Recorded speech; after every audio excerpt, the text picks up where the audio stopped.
Welcome to the Knight and Rose Show, where we discuss practical ways of living out an authentic Christian worldview. I'm Wintery Knight. And I'm Desert Rose. Welcome, Rose. So today we're delighted to welcome a guest onto the show, Dr. Corey Miller. Corey Miller grew up in Utah as a seventh-generation Mormon. He came to Christ and later became a pastor, philosophy professor, campus minister, and he now serves as the president and CEO of Ratio Christi, which is at ratiochristi.org. He has authored or edited 5 books and holds 3 master's degrees, along with a PhD from the University of Aberdeen, Scotland. His thought is centered on the intersection of faith, reason, and culture. His newest book, which we'll be discussing a bit today, is entitled The Progressive Miseducation of America, Confronting the Cultural Revolution from the Classroom to Your Community. And that's published by Harvest House Publishers. It will be available for you on October 14th, 2025. So welcome to the Knight and Rose Show, Corey. Hey, it is fantastic to be here with you mysterious people, still trying to figure out your first names. We will tell you later. We will indeed. I am really excited to have you here. I love the mission and vision of Ratio Christi. I've been an advocate of the ministry for several years. I've actually, I recommend to parents and upcoming college students, university students to get involved in their local chapters. And I've actually spoken at several Ratio Christi chapters around the country. Nice. And so we both actually love what you do, what you're part of, and we are excited to introduce you and Ratio Christi and these topics that you're looking into to more people.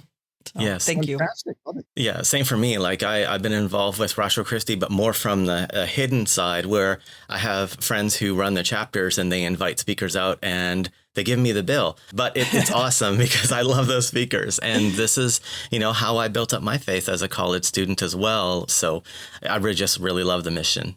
Absolutely. Yeah.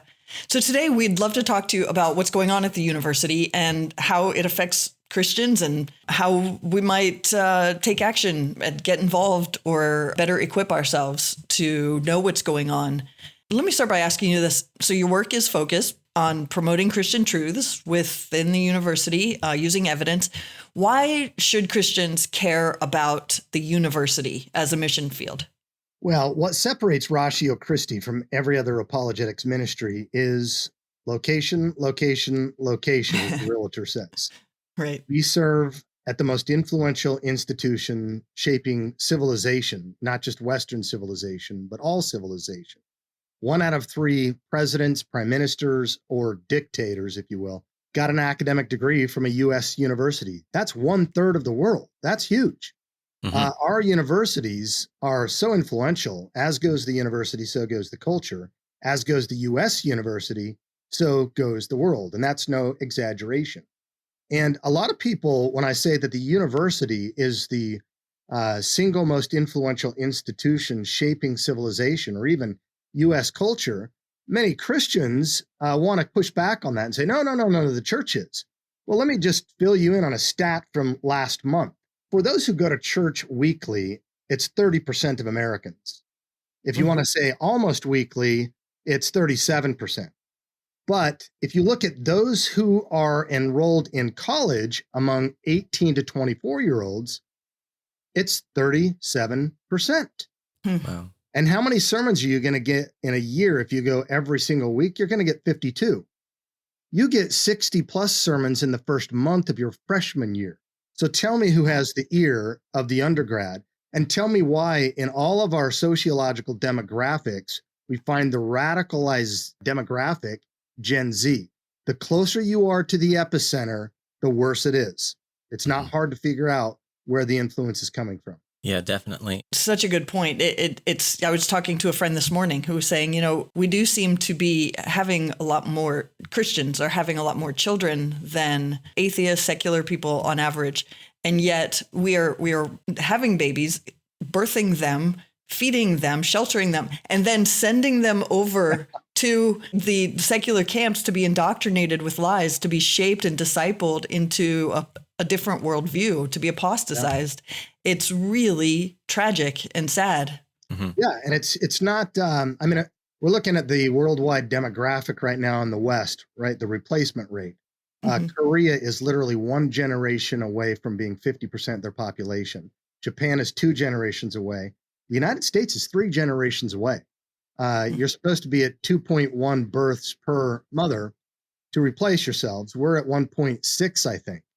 Part of that has to do with feminism. Part of that has to do with careerism. We're going to college later and later. The first mother on average now has the first baby at age 30. Wow. And so and women are going, they're enrolling in college, grad school, and PhDs more than men as well. That's going to have a breadwinning demographic question right there as well. And again, smaller families. So on the left, they'll typically abort their children, or if they have them, maybe one token baby to have the experience later in life, starts out as male and maybe then changes to female. But where they actually continue is parasitically, they take conservatives' children who have a theology of sex and a theology of family. We have a higher motive for why to have families, and so we tend to have bigger families. And we have a passage that says, train them up in the way they should go, and when they get older, they get conscripted to work for the other side. That's right? Not quite how the verse goes, right? Yeah. So parents and grandparents are literally paying for the apostasy of their own children. That's what's happening. We're pumping out the Bart Ehrmans of the world, and we need to stop. Right. Yeah. Absolutely. Yes. You were mentioning, 52 sermons versus 60 lectures. The thing that really makes it worse is that there's a red pen involved as well that the professors have. So you disagree and you may find yourself with a D on your paper. And in fact, I have. Yeah, I have too. My first college class as a freshman at Salt Lake Community College, I got kicked out halfway through my presentation and flunked for the semester for what he said was proselytizing. I was just doing what the professor was doing. And I was encouraged by a friend to call a legal organization. So I did, put a piece of paper across the bow on the president's desk of the community college. And fortunately at that time, he, told the professor, put him back in your classroom, give him an A as long as he shuts up. So I did. We had an agreement. Wow.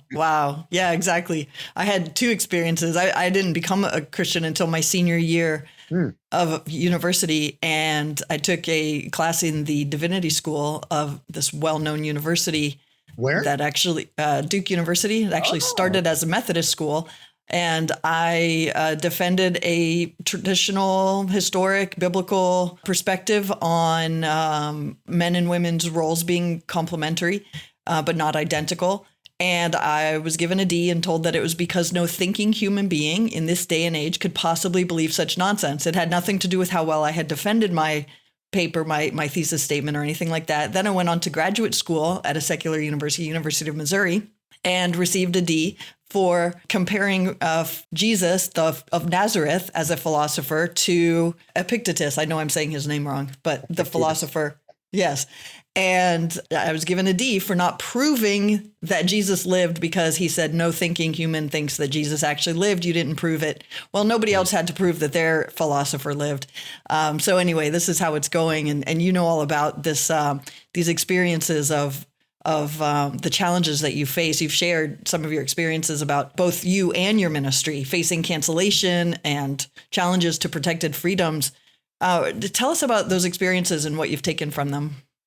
I mean, I shared, from the undergrad experience that I had there as a grad student. Then, after I switched from biblical studies, did a BA and MA Bib studies. After I switched into philosophy to prepare for the next phase to go on for a PhD at a good secular university, I was thinking it would be something like the Trojans in the city of Troy, and they took almost a dozen years to broach the walls unsuccessfully. Finally, they figured out a stealth plan. I thought, okay, if I could go off and get a PhD from a good secular university, cover over my evangelical past by stealth, I could get in.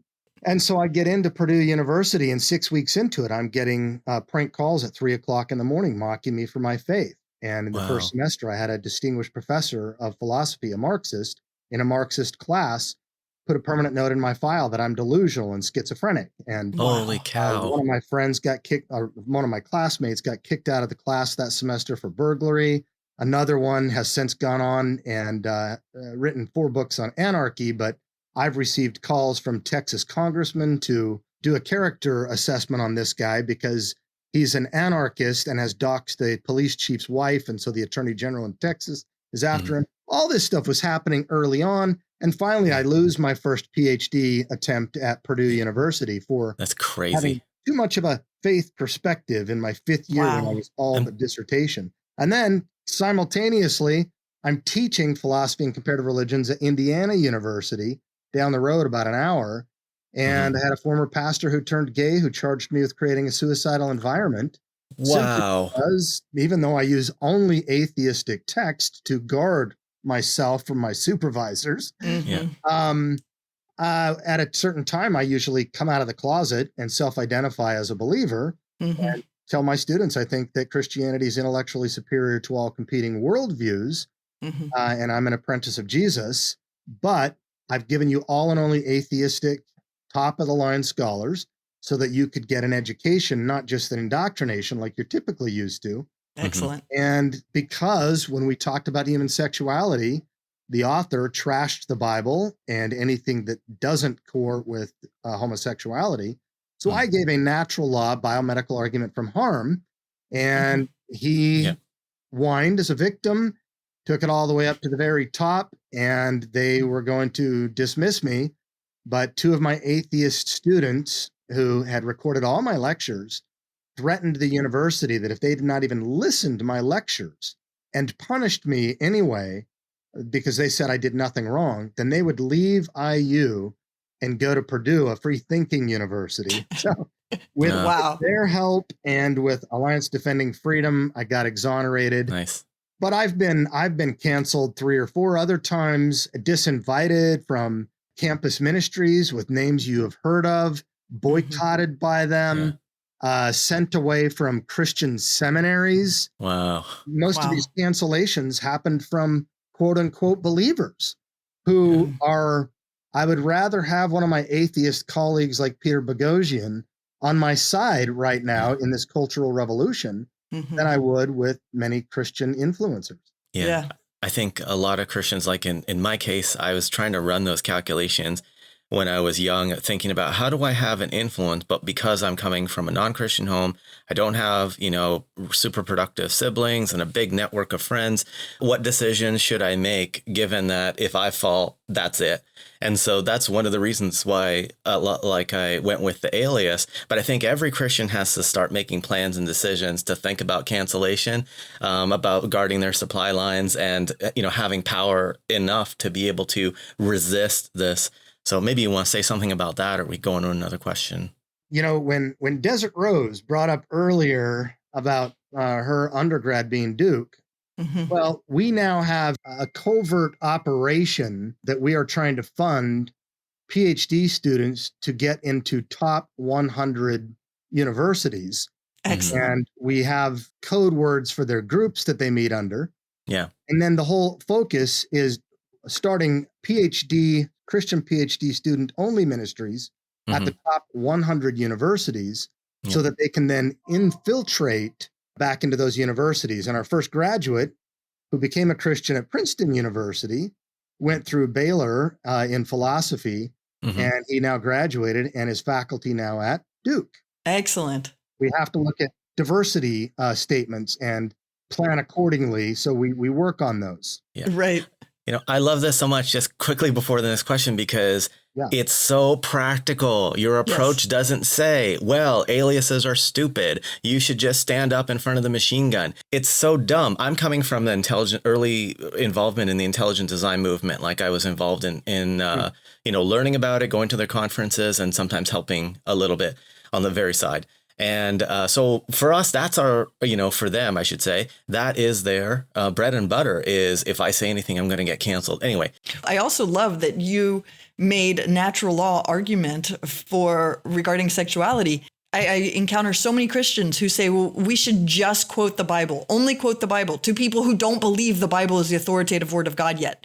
What? If I had done that at Duke instead of actually making a case, then when I went and challenged the grade, or at Missouri, when I went and challenged the grade, it would not have been overturned. I would have been laughed out of the university, I think. But instead, I was able to say, look at my arguments, look at my evidence, look at my citations. And the head of the department, was like, oh, shoot. Okay, well, I'm going to change your grade. Please don't, sue us. Of course, this was decades ago. Today, I'd have to sue them probably. But sometimes we have to not ask what would Jesus do, but what would Paul do? And Paul would litigate the heck out of them. And that's why we have a theology of litigation. And we have 4 federal victories, 5 appellate court victories, 2 SCOTUS assists, and 1 going away present that we gave to Joe Biden for the Department of Education before he left office. But we also have not just on, the continuing education for universities. We think about what would Paul do when Paul was not in the synagogue, where he took an epistemic, epistemological, intellectual authority, the scriptures, to prove from the scriptures that Jesus was the Messiah. He says to the Corinthians, to the Jew, I become a Jew, but to the Greek, I become a Greek. It's not cowardice. It's not a lack of biblical fidelity. It's just that he decided he was going to be more biblically faithful than those biblicists that we're talking about. And he had memorized the scripture in his heart and his mind, so that he didn't even have to take the big clob of 66 scrolls with him. He had it in his mind and heart, and went to the Agora and to Athens and began where they were at with reason. Because if all truth is God's truth, and like the father of modern science, Francis Bacon, says, probably got it from Augustine, there are the 2 books of God, God's word and God's work, scripture and nature. And they can never contradict anyway at the level of the facts themselves. If there's a contradiction, it's at the level of the interpretation of the facts. That is theology or science, not nature and scripture. So it's fine for us to consider what nature is saying, because if God exists and we have good independent reasons, he is the author of that, like he is the author of scripture, and both have to have interpreters. Yeah, absolutely. We agree with you completely. We have entire shows on the pro-life issue, the LGBT issue, and all that. And all of it is just straight data from the UK Home Office or the Statistics Canada or whatever, explaining the differences between what these choices produce as outcomes. It's nothing about Bible quoting, but all about the data. Anyway, let me ask you this question. So you talk in the book about the ideologies that are dominant at the university, specifically Scientism, cultural Marxism, and postmodernism. Can you tell us a little bit about that so we understand, what we're up against when we go to university? Just 2 weeks ago, I asked that question on the New Theist, a Facebook group, and I got blasted. I wanted to see where I was at with my own research and where these other philosophers were at. One guy that was blasting me, I didn't realize it until he called me out. He was my external examiner in Scotland 10 years ago, who boasts at being the first trans philosopher in the UK. Oh, boy. Wow. That's rough. So I hadn't talked with him in 10 years, but he is part of the second revolution. So I lay this out in this way. In the second part of my book, after I get through showing people, if they have any question that we no longer live in Grandma's America, that this is not Grandma's America anymore, not in the churches, not in the campus ministries, the seminaries, Christian academic societies, everywhere. The barbarian's no longer at the gate, it's in the citadel. I say, look no farther than the universities. And people say, well, wait a minute, I heard we started those. Yes, we did. From Harvard, as soon as the pilgrims got off the ship and had a meal or two, within a decade or two, they started Harvard. And for almost 200 years, every college president was also a member of the clergy, giving the senior year capstone class on moral philosophy. Up until 1880, church and chapel attendance were still required.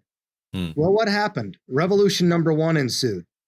We didn't have any PhD programs really in the US, and so we sent our best and brightest over the pond to Germany, predominantly to the most educated, formally educated country in the history of the world at the time. And the battle was on. They were coming out from learning where Marx was at, where Einstein was at, Engels, Hegel, Kant, Schleiermacher, you name it, Spinoza. And they brought all this Enlightenment, subversive biblical thinking back to America, and the battle was on for Harvard, Princeton, Yale, Columbia, and so forth. And within 50 years, by 1930, the dust had settled and scientific naturalism won the day. Mm-hmm. That impacted the church and gave the church the social gospel, or liberal Protestant theology. Well, we've lived under that for 100 years. In the last 20 of those years, it was sort of like the French Revolution's reign of terror, with the head being Richard Dawkins and the New Atheists, who, like Robespierre, who created the guillotine and got guillotined himself. Poor little Dawkins got guillotined and now wants to join us on the playground as a cultural Christian. Right. It's a little too late to do the right thing now. Because he's getting ousted by the Second Revolution, which, going all the way back to 1930, there was this group that started in the 1920s back in Germany again. Does anything good come out of Galilee? I mean, Germany since, since the Reformation. And there was this movement called the Frankfurt School of Critical Theory in Frankfurt, Germany. Yep. And it was all these mostly Jewish people who were also globalist socialists, not national socialists. They were still socialists, but they were anti-fascists. They were the kind of guys who want to call everybody a fascist. And they didn't like this little mustache guy that was rising to power, and they thought they had the right ideology for the future. And they eventually got the Beatles to sing a song about it, Imagine, and give their gospel, but it wasn't their time yet. The little man with the mustache rose to power in 1933, and the Nazis came, and that was a bad place to be if you were not a nationalist, but a globalist socialist, and you happen to be Jewish. And so they had to get out of town. And where did they go? Columbia, Brandeis University, UCLA, and places like that. And they took their information with them, made their pamphlets, their books. And by the 60s, Herbert Marcuse became the leading thinker, really, of the 60s sexual revolution. Yep. And so that was the first part of it. Right around that time, you had in the rest of the Axis powers down south, if I can call it the Axis socialist powers, you had Antonio Gramsci, who was the leading Marxist, one of the most dangerous cultural Marxists, but he never got out of prison. So why so dangerous? Well, because his views got mediated to the English-speaking world right here in Indiana, where I'm at Notre Dame, of all places. Wow. By a Marxist professor by the name of Joseph Buttigieg, father of Mayor Pete. Yep. Oh, it goes deep down this rabbit hole, not just to homosexuality, but to queer theory, queer critical theory, critical pedagogy, critical everything theory. Right. And then you might call it the Vichy government. Happened to be 15 years later, the founders of postmodernism came out, like Foucault. No one has been cited more on Google Academic by far than Foucault. Or Derrida, deconstructionism, or Lyotard, and others. Well, these guys all happen to be card-carrying members of the French Communist Party or sympathizers. And all of them went over to America's top universities, taught, spread their wild oats, their seed. And by the 1990s, right when the shift was happening, the ratio of liberal to conservative professor was 2.3 to 1 in the American universities. That's still severe, but it's checkable. It's accountable. Right. 2.3 to 1. Now it happens to be 12 to 1 for those who are on the age of retirement, 23 to 1 for those who just got tenure and have another 25, 30 years ahead, and 27 to 1 at the Ivy Leagues, 71 in religious studies. Wow. Yale's statistics last month, humanities and social sciences, 78 to 1. Wow. So I hope the parents and pastors listening have been training their children in the way they should go. And when they go off to the secular university, they know what's going to happen with them. And they just prepare themselves to lose their children and pay for the apostasy of their own children. That's what's happening. That is indeed what's happening. It's, absolutely tragic. Like I said, you say that Karl Marx was wrong about virtually everything he predicted. Of course, I absolutely agree. But if this is the case, why do so many people still think his ideas will work? I encounter this all the time. You know, in America in particular, we never thought it would work, right? We had McCarthyism, and we were always looking at the commies, the commies. Mm-hmm. But as Mark Knoll wrote almost 30 years ago this month, The Scandal of the Evangelical Mind. Right. In his first line, he says what the scandal was, and that is that there isn't much of an evangelical mind. Right. We are living with the menace of mindless Christianity. We have literally lost our minds in American Christianity in the last 100 years. And so we have abdicated our roles and responsibilities in high culture like government, media, arts, and especially education. We focused like D.L. Moody on harvest, harvest, harvest. Don't polish the brass on a sinking ship, Moody said in his revivals. Right. Well, every farmer knows you can't continue to harvest if you don't sow. And you can't just do altar call after altar call after our altar call. We have to be sowing Christian conviction, reasons why we believe what we believe. Yep. But we have only retained the heart and the hands of Christ, having excommunicated the head of Christ. Now we have paid an exorbitant price for it. And so it's no wonder that we accept something that is based on emotional liver quivers. Marxism, the second revolutionary guard, which is an amalgam of postmodern cultural Marxism, is based on manipulating the sentiments. It's based on a virtuous victimology that people can show themselves as a victim, as Black, as woman, as gay, as trans, as hopping on one leg. If you're a Black woman, blind, hopping on one leg, you're the perfect unicorn, right? Everybody is against you. Right. The Christian has an answer how to have compassion. But what the second revolution has done in its takeover of the universities, there's these DEI programs going into math, medicine, and engineering, places it should never have even been able to get to. Yep. It has gone into the church easily because it goes after the heart, and that's the only thing left in the evangelical church is the heart. Yes, We have this belief in original sin and that haven't we sinned? Yes, we have. And that's oppression, right? Yes. And God hates oppression. The Bible's, oh, yes. And God is love, right? Yes. So love is love, right? Yes, love is love. That's true. Give me a rainbow. They don't think that, water is water, whether it comes from the tap or the toilet. Right. But love is love. And the postmodernists have their expertise on how to take these new discourses, language, and to co-opt through soft power language, using the language of a culture and infusing new meaning. And so the Christian just sits there like Adam after Eve sinned, going, blah, blah, blah, blah, blah, blah, blah, blah, not knowing what to do. But he figures, the Christian pastor often figures, well, there's more shelf life to this, I guess, than what I've been practicing, skinny jeans and fog machines, which doesn't have shelf life. So I might as well buy into social justice rather than the social gospel.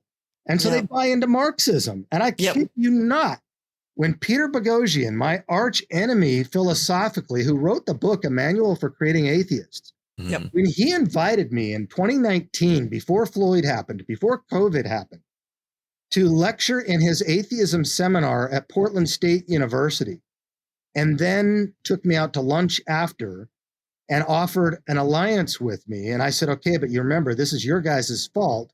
You created the background for this biological thing to become Frankenstein, and now you can't control it. Yep. Okay, we'll come up with a limited alliance like Churchill had to do with Stalin. But remember, you guys created this. And so we went on tour together, and we started, and I said, why don't you call the atheist groups? I'll call the Christian groups. He says, are you kidding me? No atheist group would help me or Richard Dawkins or any of us now. They've all gone woke. Oh, really? Serious? Yeah. And I found that out. He was right later. Wow. And so I said, well, I'll call the Christian groups. And I, of course, was former Campus Crusade myself. So I tried to get my colleagues there in Utah to get crew to come. They weren't going to come. And well, why not? Why won't they come? Because they're afraid you're going to burn bridges with marginalized people that they're building bridges with. And I'm thinking, well, did you tell them that social justice? Yeah, he said, I told them some of it's Marxist, some of it can be good, but it's like a Trojan horse. You got to be very careful. And he said, well, maybe we can learn from Marx. And I said, I better call him. So I got on the phone with them. This was the leader of Northern Campus Crusade Ministries in Utah. And I said, hey, I just want to assure you, I'm former Mormon from Utah, former Campus Crusade staff, used to teach apologetics for Cru. And I just got off the phone days ago with the Cru president. I'm name dropping to let you know, I know the air you breathe. Trust me when I say we're not going to burn bridges. We're just talking about viewpoint diversity. Nothing should be wrong with that, should it? Oh, no, no, no. So I said, if you're afraid to bring students to expose them to ideas like viewpoint diversity, just bring your staff. And he said, okay. On game day, when we went to the University of Utah, we had already lectured at Utah Valley University, where Charlie Kirk was just assassinated. And then we lectured also at the other university where the alleged assassin, took his first semester of college. And that university had students that wrote an open letter to the president trying to get us canceled, calling us logical fascists. I thought, well, that's what they're going to do. But certainly the Christian groups will come. No, that Cru group decided that they were going to watch a video on white guilt that day at the same time and require their staff to attend. Wow. Well, I sent our literature. We were the first in the country, I think, to get any literature out on the compatibility of critical theory and social justice, because I could smell that stuff coming, having studied it and eaten it at Purdue University as a grad student. We sent it to the president, to the officers at Cru. Nothing changed. And as everybody knows, they lost a ton of staff and donors over the next half a decade, because you go woke, you go broke. And hopefully they've been coming out of it. Time will tell. But every Christian ministry in the country has, every university in the country almost. You can't just say Liberty and Hillsdale. Maybe you can only say Hillsdale. Every Christian university in the country has token examples of people there that have swallowed the Kool-Aid. Some are worse than others. And that's why I say the barbarian is no longer at the gate. They're in the citadel. And I write about this in my book. I noticed that when I was going through school. Like, I love your point about the I'm glad you brought up the campus groups, because this is really good. I got burned by IVCF and Crusade for my master's and bachelor's. They wouldn't let me do anything apologetics related. Everything was prayer walks and bake sales. And so that's a good point. But I wanted to say, like, a lot of the young people are being influenced to accept what Marxist ideas, like, for example, redistribution of wealth from the productive to the non-productive, because the schools are run by teachers that often have been praised as they were going through their schooling. They get A's, they get the teacher praise, and then they come out and they go straight to the public sector, and they find that they're earning far less than a dentist or a doctor or a software engineer or a petroleum engineer in the private sector. And so that creates in them, I think, a kind of resentment of the free market system. And that's why they then turn to their kids and say, every single one of you has to believe in redistribution by the government, because that's the only reason I'm being underpaid, down with the free market system. And I do think that Christians need to be able to make a case against that, because the Marxism, as you're saying, it kind of spills over into Christian concerns. So I think it's good to know a little bit about how to argue for the free market system in order to counter the Marxism that people are learning in schools from these teachers. Yeah, and that what that is in classical Marxism or communism, you think about it in terms of economic redistribution. If someone has 6 slices of pie and someone else has 4, that's unfair. And for Marxism, inequality entails injustice. Inequality used to be a mathematical term. In Marxism, it's a moral term. So, as Obama once said to Joe the plumber, you didn't build that, right? Obama himself saying in his own book, I studied with the post-colonialist. I chose the Marxist professors. So classical Marxism was about the haves and the have-nots, playing on the resentment, Nietzsche's resentment, playing on envy, playing on a lack of unfairness that we all seem to see. And some people, if you don't like that, you want to reach over with pitchforks and a torch and take from the other side. We learned that Robin Hood from Hollywood was a good guy when he went and robbed from the rich and gave to the poor, right? So Marx is Robin Hood. He's a hero. He's out there trying to rob from the rich and give to the poor. And isn't that what the early church did? Jesus was a Marxist, a socialist, and loved everybody equally. And the early church redistributed the wealth, right? That's what Raphael Warnock, the senator of Georgia, says. It happened to be the protege of James Cone, the father of modern Black liberation theology, and Warnock did his eulogy. So that tells you where Black liberation theology is coming from. Yep. So I think it's playing on the sentiment. It's playing on the heartstrings. The scientific naturalism was dry, doctrinal. Didn't last. It lasted a long time, but it did not get down to the heartstrings like social justice, DEI does. This stuff's about the passion. Mm-hmm. Yeah. So what do you see as the major issues causing wealth disparity in the Black communities? I mean, if people have not read any of Thomas Sowell's books, this guy is, I think, 93 years old or 93,000 years old, but he has still got it intellectually. Yes, he's phenomenal. His stuff, and he was a former Marxist. He studied under the great classical economist, from University of Chicago, until he got out there into the world and started looking at this stuff butting up against reality. Right. He makes the point that among Black married couples, the poverty rate has been less than 10% every year since 1994. This is more than 3 decades, less than 10%. Basically, if you get married and stay married and you're Black, you have a very, very slim chance of going into poverty. Yep. And he goes on to show that the difference between where the Black family was at prior to the modern liberal welfare state of liberal redistribution, handouts and not hand-ups, was far better with the Black nuclear family then than after segregation was over and the modern welfare war on poverty began. The Black family was financially better off because the Black family was still integrated. The welfare state has destroyed the Black family. And that's why you get books written by some of them, please stop helping me. Yes. Yes. It's really not helping them. And so fatherlessness is the greatest problem and predictor of poverty. So as of 2021, 63% of Black children live in fatherlessness homes. Mm-hmm.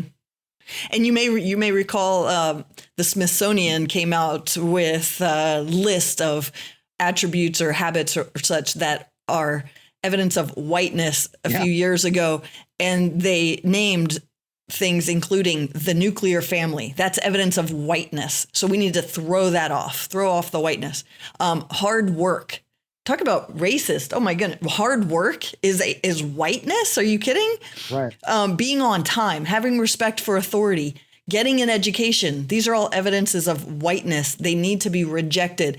Well, that is going to set up people for poverty, for failure in the world as we know it. You cannot recreate the world into what you wish it would be. We live in reality. We have to operate within the reality that we were given. And in that reality, you need to work hard to earn an income. You have to respect authority. You have to get an education in order to be able to use your innovation and your skills and that sort of thing to contribute something that people want to buy voluntarily. And so, we can enact socialism and make everybody equally poor. But if we want any sort of human flourishing, the free market economic system is the way to go for everybody. It just angers me to no end to hear people in positions of authority, people who have already kind of made it, as you might say, telling young Black people, don't be on time, don't work hard, don't get married and have a father in the home. That's whiteness. That makes me so angry. Yep. So, I agree with what you said about the fatherlessness being the root cause. And sometimes it bugs me because I know that many Christians, even Christian apologists, Christian leaders, they seem to not want to touch on policy solutions to some of this. So some of this is incentivized by giving single moms welfare or making no fault divorce, maybe a little bit too easy, right. Or maybe the public school system is not the best for young Black children. And yet there's a lot of opposition to school choice. Mm-hmm. And so I would say, would it be a good idea for a Christian worldview to involve, some kind of like touching on policy and promoting policies that are good for marriage and good for the family? That's one point I wanted to hear if you had anything to say about that. And the second thing is many people, I'm West Indian Black, so I'm coming from this perspective. And I noticed that according to the U.S. Census, many non-white minorities, such as me and Indians and a lot of African nations do extremely well in terms of household income compared to whites. So how come they're able to be discriminated against supposedly, and yet it doesn't affect their bottom line? And I know what it is. It's because they put the emphasis, like I had this emphasis when I was growing up, on married parents and education. And so my parents would have killed me if I did anything like get a B or whatever. So I was late for an exam. Yeah, my parents are still together. Are still together and were committed to each other no matter what through the hard times as well as the good. So absolutely. Yeah, the average Nigerian in America, about 300,000 of them, immigrants here, is wealthier on average than the average American citizen. And if you take, you start to wonder about reparations and so forth. So it's kind of a rabbit trailing on this, but some of the most impoverished cities in the country are from white America, in Appalachia, West Virginia. Places that fought for the North. Maybe those Nigerians were capturing slaves over there, sending them over through, bad white people on the ships. And maybe the Northerners need some reparations, the Northern white people. I mean, this whole thing gets to be just absolutely ridiculous. And this is where I think Charlie Kirk had brought some points up, and his wife at her fantastic talk said something like, his greatest goal was concerned for the family and talking about fatherhood and looking after these young men, because some of the young men are so beat down today. And that is especially the case in the Black community. If we can encourage the males in the Black community and try to lift them up, if we can get help on doing that and get positive words going through many of their leaders. But see, saying this stuff, especially a couple of years ago, would have gotten you canceled. It's what got Josh McDowell kicked out gave him an early retirement, essentially. Saying things that are true, but you can't say them if you don't have the right pigment or body parts, depending on your audience. Yeah, and I would argue even today, it seems like it's become a little more acceptable to challenge Black men, but do not say anything to the Black women who are kicking the men out of the home, even though we women are responsible for 69% of divorces, 90% among those of us who have graduated from university. I didn't know that. That's interesting. I'm going to check that out. Wow. And the thing is, many of these things have policy solutions that the church and Christian parents can push for. For example, in Kentucky, they made a law in 2018 that said, if you get divorced, the assumption is that there will be 50-50 custody and you will be dealing with the other person around these kids. And their divorce rate it cratered. So you don't tell people just be better. That is not that as a software engineer, that is not, you don't change human nature. What you do is you give them a policy incentive to stay together or to be, careful and care about their kids. Yeah. That works. And I think parents, Christians and churches would do a good job to push for those. But we have to be comfortable doing that. And many of us aren't. So. Yeah. And I think a lot of Christian pastors are gun shy to talk about policy matters from the pulpit, unless it's from the left now. Right. Exactly. That's exactly right. They don't want to talk about policy because, that's politics. But what they don't realize is politics is a subset of ethics. It has been for 2,500 years until the Enlightenment, when they changed the name and called it political science because everything needed to be about science. But exactly. Politics is about ethics, and ethics ought not be absent from the pulpit. Absolutely. So true. So how can parents and churches prepare young Christians for the intellectual challenges that they're going to be confronted with on the campus?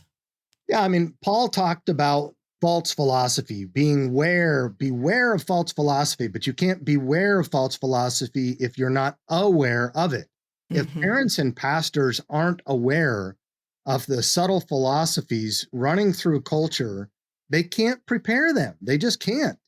And yet one of the things you need to be able to do as an elder in a church is to refute false doctrine, is to refute contradictions, is to be able to identify subtle false philosophy coming into your midst. C.S. Lewis said, study philosophy if for no other reason than to counter bad philosophy. Mm-hmm. Well, we're not saying that everyone needs to go out there and become an academic egghead. You just need to be able to know your audience. Are you in Greece or are you in Jerusalem? Are you in Utah with the Mormons or are you at an engineering school? Who's your audience? You got to know something about your audience. Common missiologists do this. You learn the language before going to Zimbabwe or Pakistan. Mm-hmm. You've got to learn something about your audience. What is happening in my culture? Our response is just to say, oh, look at that. Skinny jeans and fog machines. It was cool. A lot of people want to come in and do the, Grease song with John Travolta, and we'll get more bodies that way. Or do 6 weeks of theology at the movies. And literally, I had to walk out of a church because of this and change churches. The deacons were Buzz Lightyear and Jack Sparrow and Dorothy of Wizard of Oz. And it's just like, wow, no wonder we're losing ourselves. We are not equipping. These places are entertainment. And again, it's not to say all campus ministries, all pastors, all parents. I'm just saying a lot of us are really struggling with this. And so what we have done as Ratio Christi, and there's a lot of ministries that do this, but I think we've got an edge on one particular product line. We developed so that our chapters at the local universities could have something to table with, something to talk about, some literature to brand us with, and so forth. And so we have got these booklets. You go to our website with these booklets, and there are over 50 of them. Instead of buying Steve Meyer's 3 books that are 500 pages each, I mean, he's a scholar's scholar on intelligent design. He got on the Joe Rogan podcast, first one in 2,000 episodes that Rogan allowed an intellectual conservative Christian on there. And now he's done several since then, and even says we need Jesus. Yep.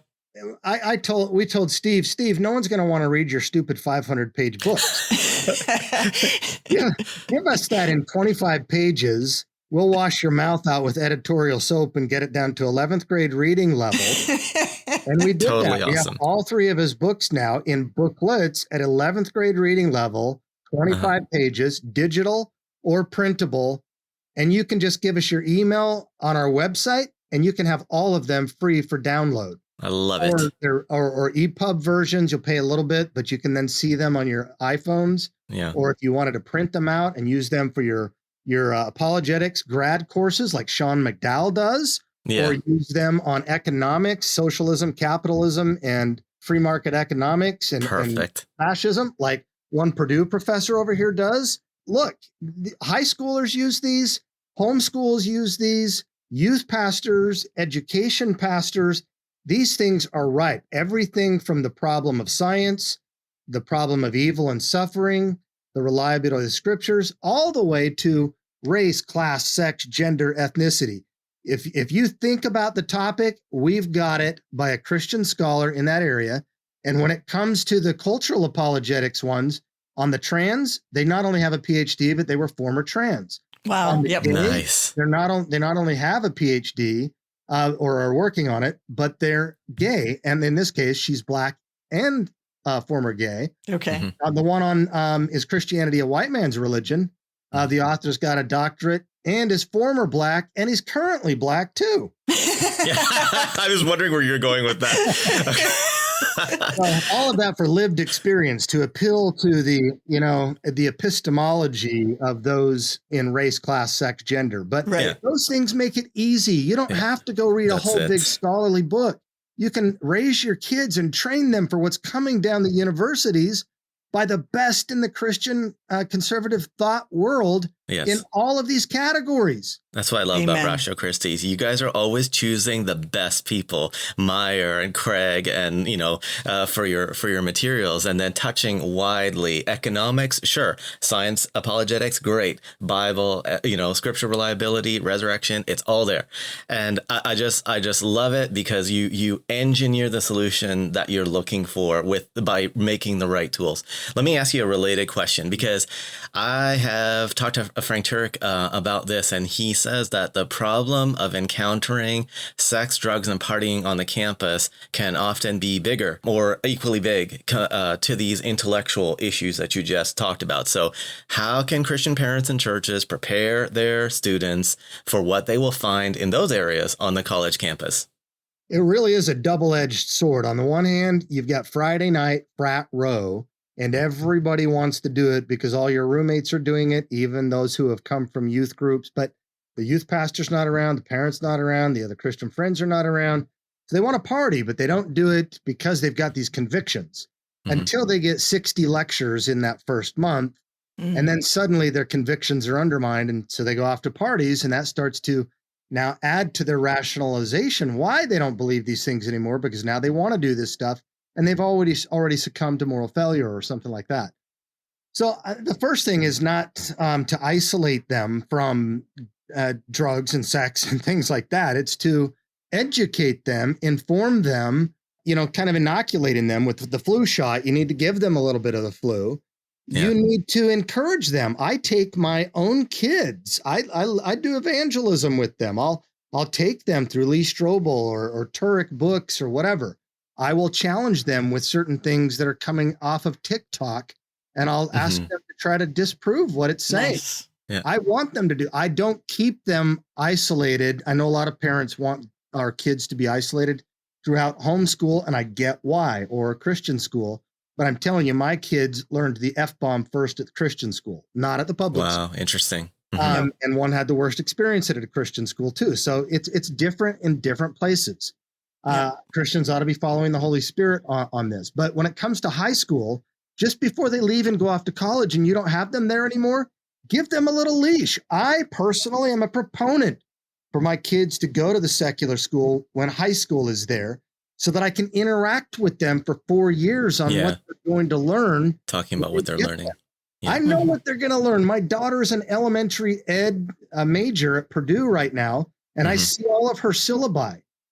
This is where all the Christians who are going to Christian schools to teach at, unless they're going to college at Hillsdale, they're all imbibing Marxist ideology at the elementary ed level and taking it to your nice K through 12 Christian school. So I think parents need to expose them, not to isolate them for what they're about to encounter. Yeah, sounds good. What about if I held up a paper to my kid that said, hey, take a look at this paper. If you have a large number of sexual partners prior to marriage, it's going to diminish your marital stability in the long term. Is it worth it to try to convince them like that, or will that just roll right off of them? I mean, it depends, right? I heard that in high school too. Sometimes people go through the school of hard knocks and then they go, oh, you were right, or something like that. So it doesn't hurt to put out something like that, because everyone wants to have a good marriage. Look, when I do premarital counseling, I ask 2 questions. The first one, I have a pencil and paper and I say, okay, so have you planned the date of your wedding? And so I look down and I write it down when they tell me. And then I look up and I say, have you planned the date of your divorce? And I look down and they chuckle, just like it's happening now. And I look up at both of them and I say, well, you do know you only have a 50-50 shot, right? Yeah. How are we going to avoid that? Yes. Now, how are we going to avoid that? So I want them to be thinking about this stuff ahead of time, because it is a reality. Yes. And they need to think, oh my gosh, we might divorce. We don't plan for this stuff. I don't plan that that porn is going to impact my marriage. Yeah. I'll be fine with that. He probably wasn't right. I'll be fine. I'll get right with God later, whatever. So do all you can to show that, but let your kid be free to doubt and ask questions. They have to be able to ask questions. If you're not approachable, if they cannot ask questions of you, their parent, they are going to ask it of somewhere else, and they're going to be trying this stuff out. Yeah, this has been so good. I so appreciate this conversation. So appreciate your time. Tell us about where we can find your work, where we can find your new book, what it's called. Again, I want people to find you and the resources you provide, get involved with a local Ratio Christi chapter at their university, all the things. So tell us what people need to know about where to find you and your work. I give 1 page. That way they can find these booklets. They can invite me to their campus, to their conference, to their church to speak. They can look at my background and so forth. Ratio.link/PMA. Ratio, like mathematical ratio, .link with a K /PMA for Progressive Miseducation America. You can read the first chapter in the introduction for free right there. Give us your email address. We'll send you our propaganda once a month if you don't mind. But then you can order from Amazon from there. It's already on pre-order. And I narrated the book myself as well. So it's on Audible. And I would appreciate it if people do order the book to help it to grow and grow and grow. Yeah. Please put a good endorsement down, get back onto Amazon and give a review, because you're going to find naysayers that are going to write negative reviews.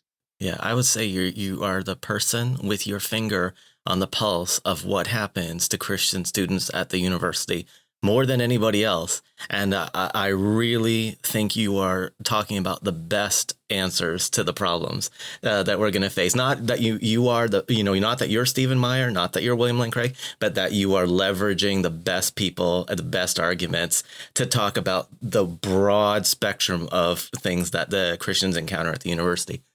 And let me encourage people, as you said, go to our Ratio Christi website. If you want to donate, please donate. We need help. If you want to join our movement, please do that. We need help there. But yes, the best people like Stephen Meyer, Hugh Ross, William Lane Craig, Gary Habermas, Frank Turek, most of their talks on universities come because Ratio Christi chapters are the special ops ministries, boots on the ground. That's why I have my combat boots behind me. Yes, nice. Books, but boots. We are not just Socratic beard strokers talking about fine ideas. We're about getting it done. We are special ops troops on the ground with laser sighting for the B-17 bombers to come in. Yes, I love it. I love it. I love it. All right. Well, thank you so much for coming on the show, Corey. Listeners, if you enjoyed the episode, please consider helping us out by sharing this podcast with your friends, writing us a 5-star review on Apple or Spotify, subscribing and commenting on YouTube, and hitting the like button wherever you listen to this podcast. We appreciate you taking the time to listen, and we'll see you again in the next one. And